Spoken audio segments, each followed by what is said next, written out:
آپ کے اندر کوئی زندگی ہی نہیں ہے، نعوذ باللہ من ذالک۔ لیکن یہ کہ آپ نے جو سوال کیا کہ جو مردہ سمجھتے ہیں سرکار کو، کیا ان کی بھی شفاعت ہو سکتی ہے؟ ظاہر سی بات ہے، عقیدے میں ہی خرابی ہے تو پھر شفاعت اس کی کیا ہوگی؟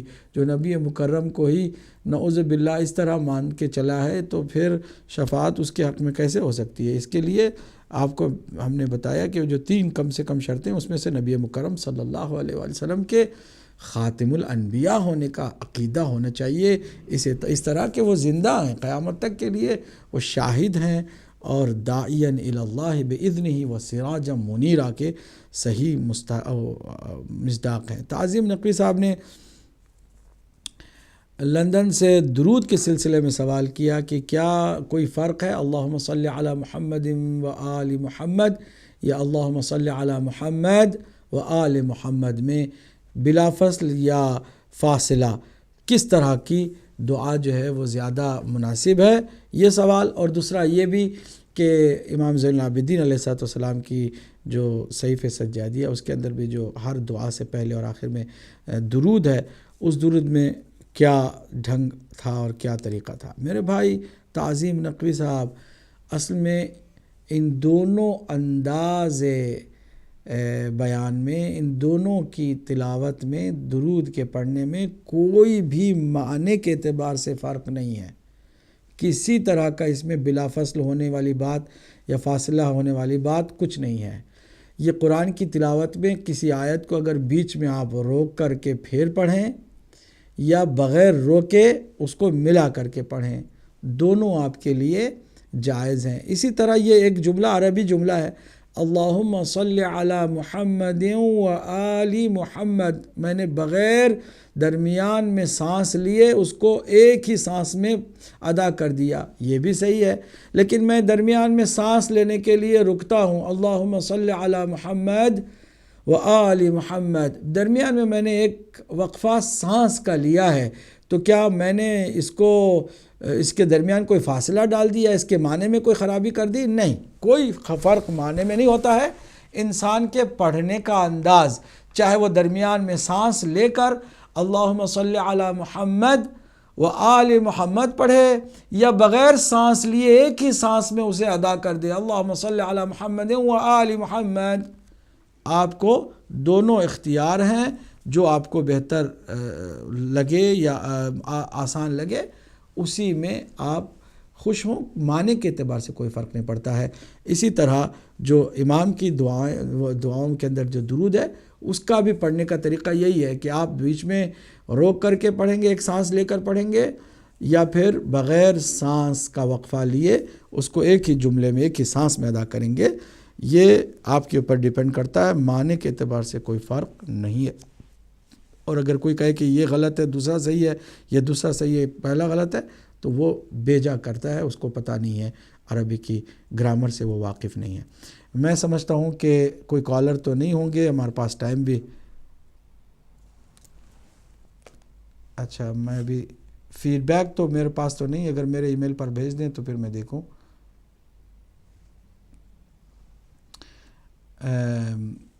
آپ